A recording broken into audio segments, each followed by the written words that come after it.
Olá! O tema do nosso vídeo de hoje são os militares na política. Nós vimos no vídeo passado que os militares atuaram fortemente no golpe que deu origem à proclamação da República no Brasil. No entanto, a república que eles queriam era uma república ditatorial. Assim que Deodoro foi eleito, ele tentou de todas as formas estabelecer uma ditadura militar republicana no Brasil. Inconformado com as decisões da Constituição de 1891, que foi a primeira Constituição da República, de caráter liberal, e que submetia, por ser liberal, o poder do presidente da República ao parlamento, ele, muito indignado, vendo que suas decisões não eram aprovadas pelo parlamento, o que ele faz? Ele dá um golpe de Estado. A partir desse golpe de Estado, sonhava ele, de fato, estabelecer uma ditadura republicana. Só que houve resistência por parte de alguns governadores, resistência do setor político, civil, que havia também proclamado a República. E ele foi instado a desistir, no que resulta em seu pedido de renúncia no dia 23 de novembro de 1891. Acontece que seu vice era Floriano Peixoto, e era também um militar, e tinha também um anseio de estabelecer uma ditadura republicana. Floriano assume e governa de forma extremamente autoritária, nomeando interventores em todos os estados, e tenta de todas as formas continuar no poder, no que é impedido pela articulação das elites civis republicanas. Ele é obrigado a deixar o poder e, pela primeira vez, a gente tem em 1894 uma eleição direta para presidente da República, quando elegemos Prudente de Moraes. Não contentes, os militares, eles voltam para a caserna, mas assim que a elite civil se divide, isso vai se dar em 1910, eles lançam uma candidatura militar do Marechal Hermes da Fonseca contra a candidatura de um civil, Rui Barbosa, e eles finalmente vencem as eleições. Hermes planeja uma ditadura militar também, porque ele é militar, ele planeja governar de forma ditatorial. E uma das razões que o leva a fazer isso é que ele cria uma política chamada Política das Salvações, onde ele vai interferir sobre todas as eleições de governadores dos estados brasileiros, ou tenta intervir, para garantir com que candidatos militares sejam eleitos como governadores. Muitos deles em oposição a oligarquias consolidadas naqueles estados. Ele consegue isso parcialmente. Algumas eleições ele vence, outras ele perde. E ao mesmo tempo, ele tenta investir muito no fortalecimento do próprio exército, aumentando o número de efetivos, aumentando o equipamento, trazendo missões estrangeiras para atuar na formação dos militares brasileiros.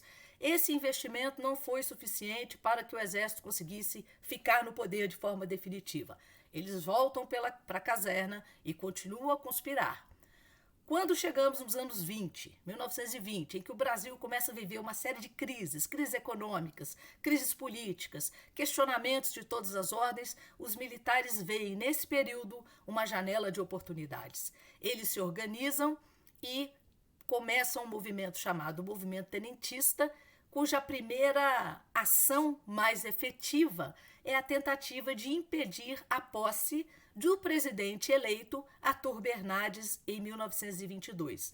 Essa revolta, conhecida como a Revolta do Forte de Copacabana, é uma revolta para impedir a posse de um presidente eleito.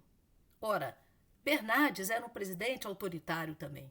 Tinha 1000 defeitos, mas seguia as regras do jogo e foi eleito com base nessas regras aprovadas, com base numa Constituição em vigor, e eles tentaram impedir de forma golpista a posse de Bernardes no poder. Bom, não conseguiram.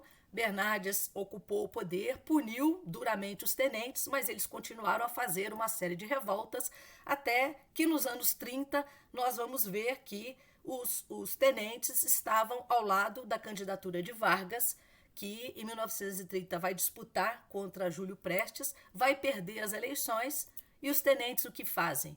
Ajudam Vargas num processo de golpe para impedir a posse do presidente eleito Júlio Prestes. Nesse ponto, eles são bem-sucedidos. Ocorre a Revolução de 30 com o apoio dos tenentes, uma junta militar toma o poder e é preciso que o setor civil, que as elites civis, que haviam sido responsáveis pela Revolução de 30, corressem para o Rio de Janeiro para impedir que essa junta militar permanecesse para sempre, né, num governo ditatorial de novo na República. Então, eles vão lá e, num processo de pressão, de convencimento, entregam o poder a Vargas. Vargas governa de forma ditatorial também após 30, com a ajuda dos tenentes, dando-lhes muito poder.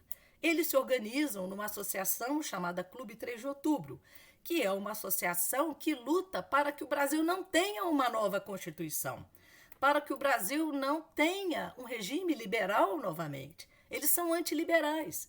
Então, eles fazem de tudo para que o Brasil caminhe ou continue o processo autoritário. Também não foram bem-sucedidos. Em 1934, foi feita uma segunda Constituição da República Brasileira com caráter razoavelmente liberal. Tinha alguns componentes autoritários? Tinha. O mundo todo era autoritário na década de 30, mas majoritariamente liberal. Eles ficam bastante inconformados. Quando chega em 1937, o próprio Vargas vai dar um golpe, né, e estabelecer uma ditadura do Estado Novo. Quem está ao lado deles? Os militares. Só que dessa vez submetidos ao poder de Vargas. O Estado Novo termina em 45, o Brasil começa um processo de democratização. O que os militares fazem? Tentam golpear essa democracia. Tentam golpear Juscelino, tentam golpear o próprio Vargas e depois fazem o golpe final sobre o presidente João Goulart, em 1964, estabelecendo uma ditadura militar que durou até 1985.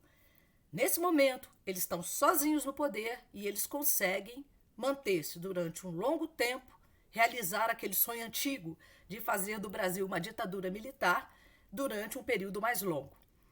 Quando veio a redemocratização, o que nós achávamos? Que os militares voltariam para a caserna e nos deixariam em paz. Aprovamos uma bela Constituição em 1988. Mas o que nós não fizemos? Nós não discutimos o passado.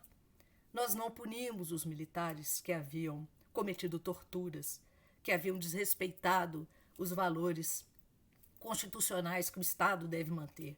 Nós não punimos ninguém.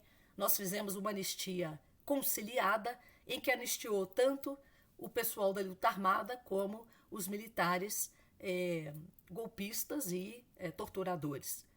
O que aconteceu? Estamos vivendo de novo o passado com a eleição de 2022, onde o candidato dos militares de novo não foi eleito, Jair Bolsonaro. Eles não aceitaram o resultado e tentaram um golpe sobre as instituições democráticas brasileiras, dessa vez de forma muito mais radical, tentando matar o presidente, o vice-presidente e o ministro da Suprema Corte.